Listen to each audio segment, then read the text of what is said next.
Okay, guys, I'm going to do a quick review on this Troy Lee Designs downhill mountain bike helmet, full face, obviously. This is called the Stage, and it's a beautiful helmet thus far. I haven't actually worn it in practice yet, in terms of actually ridden with it yet, but I've been wearing it around the house, trying to decide if it's going to be for me or not. Now, obviously, it's a lot of personal preference. Everybody's head shape is different. I'm an awry person, so my head has typically been oval, and nothing is ever comfortable except for awry. I'm actually using this for MX riding and enduro riding simultaneously. Rode the motocross tracks yesterday with a YZ450.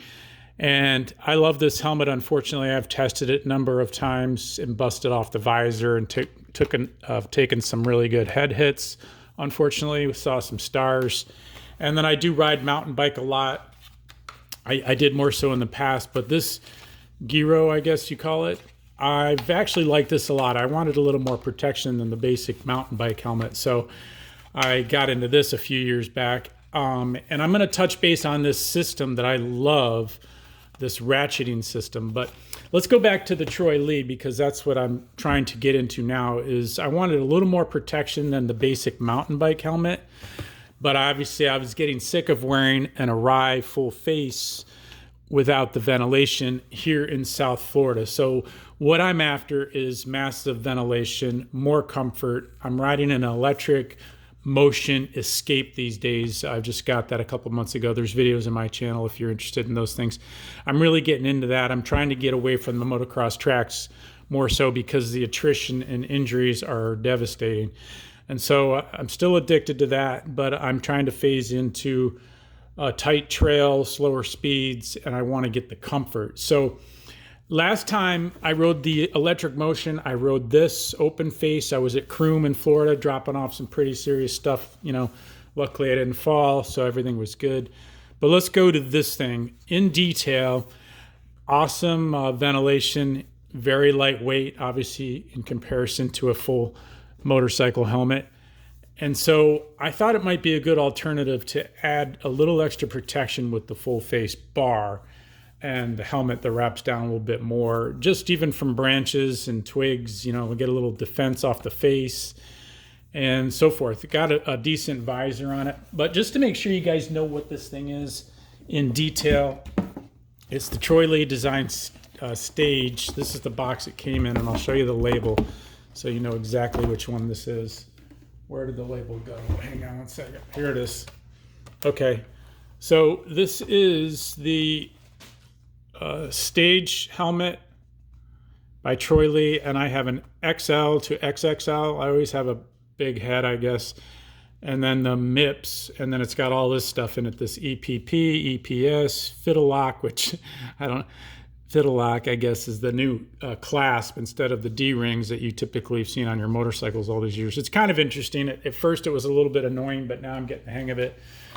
So I obviously probably would become a big fan because the D-rings, I like D-ring simplicity, but my Aaah D-rings are friendly, but some aren't. But the Fiddle Lock thing, if I'm saying it right or wrong, is a nice magnetic clasp, excuse me, that basically locks itself, and you would think, oh, it's going to pop apart, but they also have some sort of latch that you need a push button to release it with. So the magnet's great because you can pretty much one-hand it half the time, and then you can pretty much one-hand it off too. I'm sure people with more experience with it. I've got like a 3 minutes worth of experience with it, but it does seem to work pretty well in terms of holding up in a crash and things. I imagine it's going to be good enough. I noticed I had a pretty nasty crash at Durhamtown in Georgia on this thing, and I got hit so hard in the throat with this strap by rotating my helmet down on the crash. I smashed my head into the ground. That it actually choked me out so much that I basically started to block my airway. So that was kind of an interesting thing I didn't know about straps, that they could really hack into your neck and swell up your airway. So it got a little bit sketchy. I managed to make it through, obviously with ice packs, trying to calm my throat from swelling. But I'm actually thinking about, if I keep this, I'm going to add a little additional strap for comfort and extra kind of padding against my throat. But all right, so let's get into the details of this helmet. It's a 99% perfect fit for me. It is still a little tight front to back. It's really, I'm still debating whether to keep it. Unfortunately, there's not a lot out there right now. I guess supplies are low, but front to back, it is slightly tight because of my oval head. And it is not adjustable, really. There are pad adjustments, which are pretty cool. I'll show you what came in the box. And what's nice is they do send some parts and stuff. And they have this nice bag with ventilation so that you don't just put away a sweaty helmet, it'll breathe. They have a whole new liner, which I guess when you sweat the devil out of the last one, you can throw a new one in. That's nice.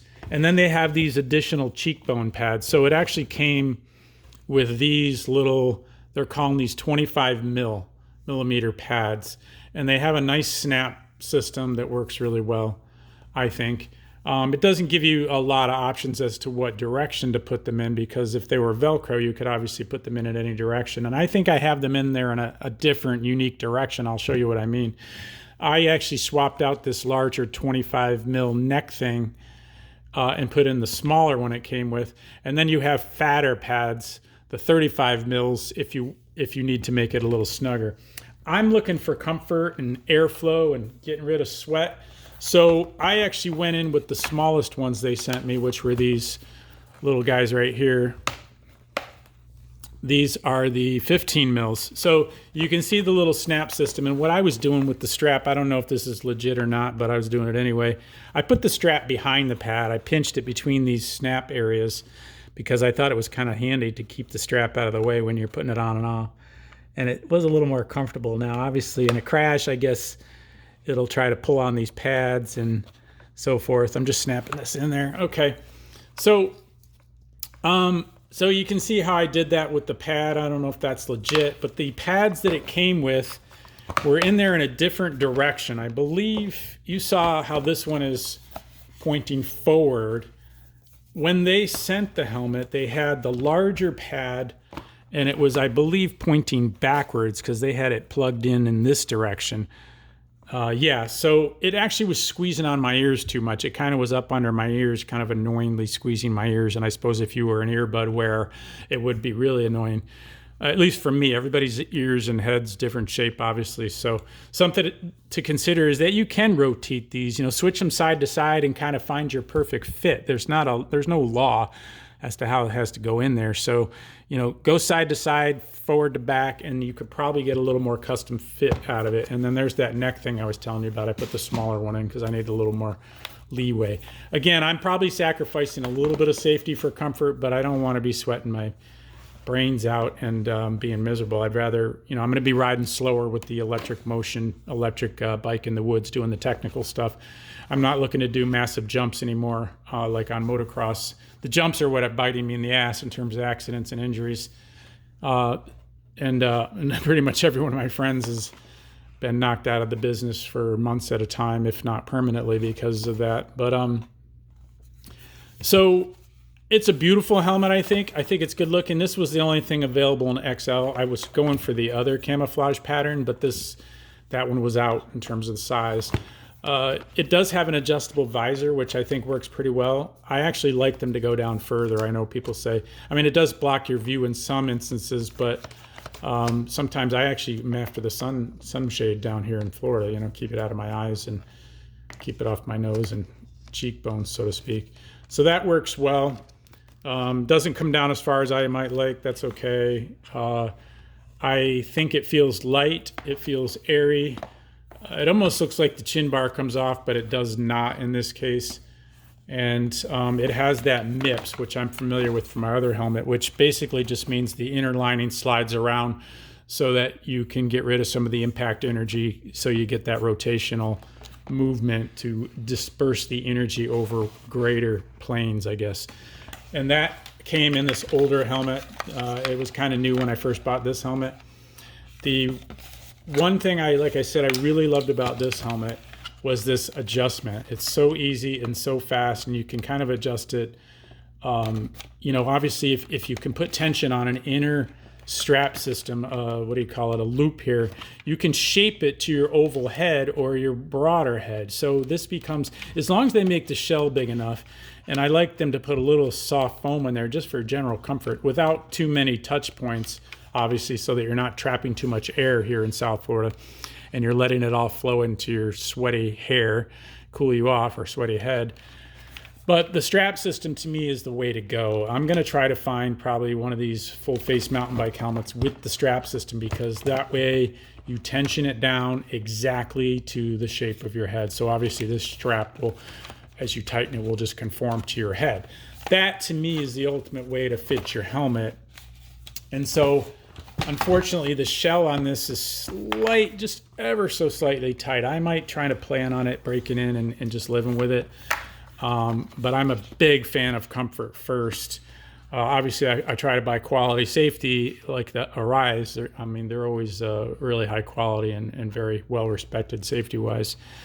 So I spent the money on those. I'm not wanting to skimp on my skull. So I would say this is a gorgeous helmet. It's always going to be about your personal fit, in my opinion. You're going to have to just buy them and try them. I'm probably going to order a few more. Unfortunately, like I said, during these supply issues, there seems to be very few options right now, colors and sizes. So I'm not as concerned. I was looking for a lower key color. I don't want to be so bright anymore, because I was trying to ride this electric bike in some trails that maybe, I don't know, that doesn't say no electric bikes or motors or whatever, but it's obviously not made for motorized louder vehicles. And so I was trying to just keep it low key, get into a little bit of camo and slide through the woods and see the animals and not offend anybody.